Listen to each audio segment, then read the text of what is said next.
पंचांगाचे समाज जीवनातील स्थान. आज समाजात रोजच्या जीवनात प्रत्येक वेळी कोणतेही कर्म करते वेळी काळ, वेळ, दिवस पाहिला जातो. मग ते घरात नुकतेच जन्मलेले मूल असो, नूतन घराचा प्रारंभ असो, नवीन व्यवसायाची सुरुवात असो किंवा सण, व्रत, उत्सव असो. फार पूर्वीपासून ही परंपरा आहे. पूर्वी राजे महाराजे सुद्धा मोठ्या मोठ्या मोहिमा आखताना योग्य काळ, वेळ, दिवस पाहूनच मोहिमा आखत असत.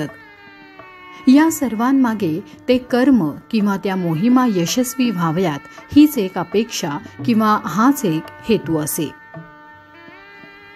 हे सर्व पंचांगातील तिथी, वार, नक्षत्रांमुळे मिळत असल्याने समाज जीवनात पंचांगाचे महत्त्व आजही खूप आहे. अनेक गावातील विविध देवतांच्या जत्रा, उत्सव हे सर्व तिथीशी संबंधित आहे. या यात्रा, जत्रा, उत्सवांमुळे व्यापार वाढतो. तसेच पंचांगातील 3.5 मुहूर्त असलेले गुढीपाडवा, अक्षय तृतीया, दसरा, दिवाळीचा पाडवा ह्या अत्यंत शुभ दिवशी विविध वस्तूंच्या खरेदी संदर्भात जाहिराती दिल्या जातात. अशा प्रकारची जाहिरात इंग्रजी नववर्षाच्या दिवशी, ख्रिसमस, गुड फ्रायडे अशा दिवशी केली जात नाही. मात्र पंचांगातील 3.5 मुहूर्ताच्या शुभ दिवशी विक्री होऊन व्यापारी वर्गात उत्साह निर्माण होतो. आर्थिक उलाढाल मोठ्या प्रमाणात झाल्याने बाजारात अनेक गोष्टींवर त्याचा परिणाम दिसून येतो. हे पंचांगातील विशेष दिवसामुळेच घडते. विविध ठिकाणच्या यात्रा, जत्रा, उत्सव यांचा विचार करता हे लक्षात येते की या यात्रांमुळे ठिकठिकाणच्या पर्यटनालाही चालना मिळते. याचा अनेक छोट्या मोठ्या व्यावसायिकांना त्यामुळे लाभ होतो. विविध वस्तूंची देवाणघेवाण होते. विचाराने आदानप्रदान होते. संस्कृती संवर्धन होते.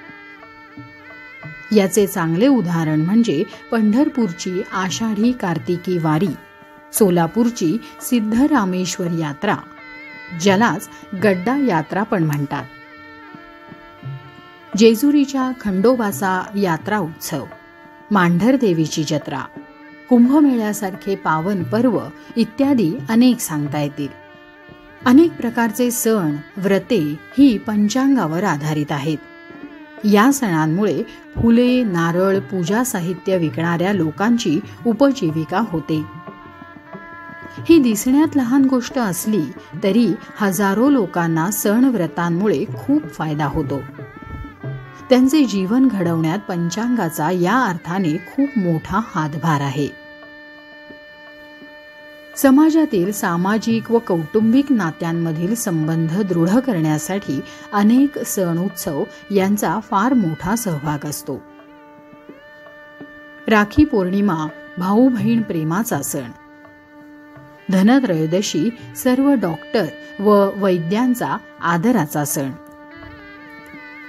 लक्ष्मीपूजन म्हणजेच अमावस्या हे मालक नोकर प्रेम व आदर व्यक्त करण्याचा सण.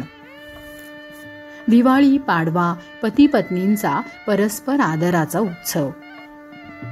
भाऊबीज बहीण भावाच्या अतूट आदराचा सण.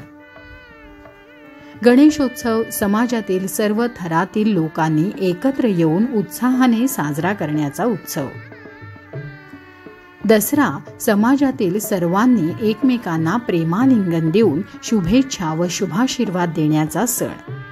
हे सर्वही पंचांगामुळेच समाजात घडते आहे. गुरु शुक्र अस्त जेव्हा असतो तेव्हा सोने, कापड, केटरर्स, मंगल कार्यालये इत्यादी लहान मोठ्या व्यवसायात मंदी दिसून येते. कारण या काळात लग्न, मुंजी इत्यादी कार्ये होत नाहीत. या उलट जेव्हा हे अस्त नसतात आणि अधिक कार्ये होतात तेव्हा वरील सर्व व्यवसायात तेजी दिसून येते.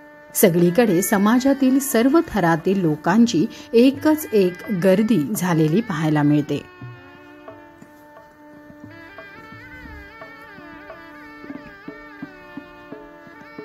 सर्व लहान मोठे व्यावसायिक उत्साही व आनंदी होताना दिसतात. तसाच काहीसा प्रकार गुरु पुष्यामृत इत्यादी योगांच्या वेळेस पाहायला मिळतो. एक प्रकारे देशाची अर्थव्यवस्था सण उत्सव व्रतांच्या भोवतीच फिरताना दिसते. हे सण आपल्याला कधी आणि कसे साजरे करावयाचे हे फक्त पंचांगाच्याच सहाय्याने कळू शकते.